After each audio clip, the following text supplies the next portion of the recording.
Indonesia is the third largest producer of cacao beans in the world.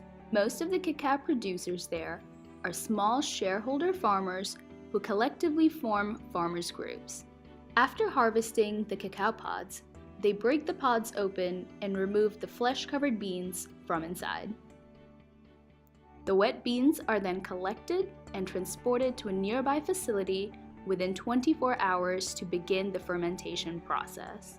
The beans are placed into the first crate and covered with banana leaves. Different facilities use crates of different woods, such as durian, that they believe will best facilitate fermentation. After about 3 days, the beans are mixed and moved onto the second crate so that all the beans can be equally fermented. After about a week of this process, the beans are dried under the sun for several days. After the beans are dried, they are ready for collection by chocolate companies. Premium chocolate companies have a variety of machines they use to produce their chocolates. The first machine roasts the beans, making whole beans safe for direct consumption. After roasting, most of the beans are put through another machine which separates the nibs on the inside from the outer shell. The nibs are then melted into chocolate mass.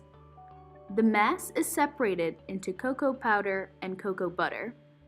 To produce premium chocolate, cocoa butter is added to chocolate mass. It is then tempered at around 90 degrees Fahrenheit.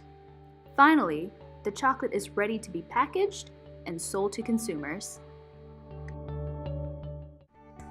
There are a few pathways cacao's value addition process can take. To get the highest possible prices on cacao beans, fermentation is key. Farmers would either ferment their cacao beans on their own, or the farmers' groups would collect all the beans and ferment them. An outside cooperative partnering with several farmers' groups could also take the lead on fermentation through a large collection facility where they can ferment the beans suitably and pay farmers a fair price. One threat facing value addition for Indonesian cacao beans is the cosmetics industry. The cosmetics industry uses cacao butter in many of their products, which can be extracted from unfermented cacao beans.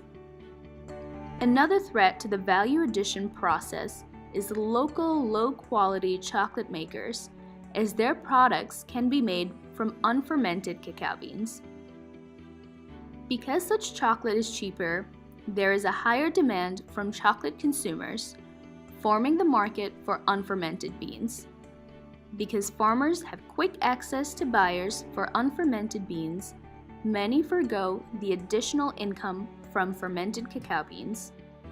If the beans are fermented, the dried beans would go on to premium chocolate makers, domestic and foreign. If the beans go to domestic chocolate makers, the highest margin of the value addition process stays within the country.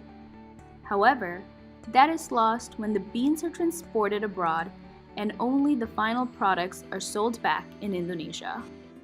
We had the opportunity to speak with a variety of stakeholders to learn about the value-added supply chain of cacao beans. We met with several local premium chocolate producers. We initially visited Cau Chocolates in Bali and spoke with their executives and toured their farms and facilities. Cau is distinguishing themselves by producing the only local premium organic chocolate in Indonesia.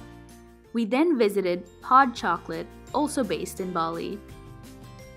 Pod has a unique marketing strategy where it studies the sizes of other chocolates offered in a certain supermarket and then sells either much smaller or much larger chocolate bars. Both these companies source their cacao beans from KSS Cooperative, which gathers beans from about 600 farmers and collectively ferments them at one facility. We had the chance to tour the cacao farm of one such farmer that works with KSS and learned about his farming practices firsthand. To learn about the different uses from cacao beans, we spoke with an academic specializing in agricultural technology. We then flew to Yogyakarta and met with another premium chocolate maker, Chocolate Mongo.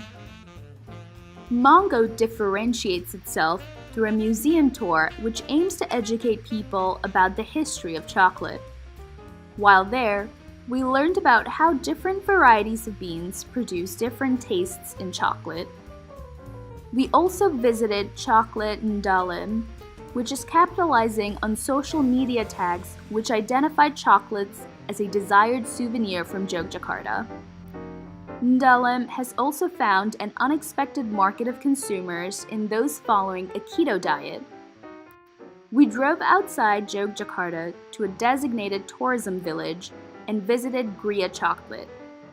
Gria is a village-owned enterprise which allows farmers and other villagers to consolidate their chocolate products in one location for ease of sale to domestic tourists. Finally, we spoke to other small business owners, foreign-trained chocolatier, and academics specializing in sociology and agriculture policy. At the end of our trip, we presented our findings regarding the Indonesian cacao industry to students, professors, and industry leaders at Gajah Mada University in Yogyakarta.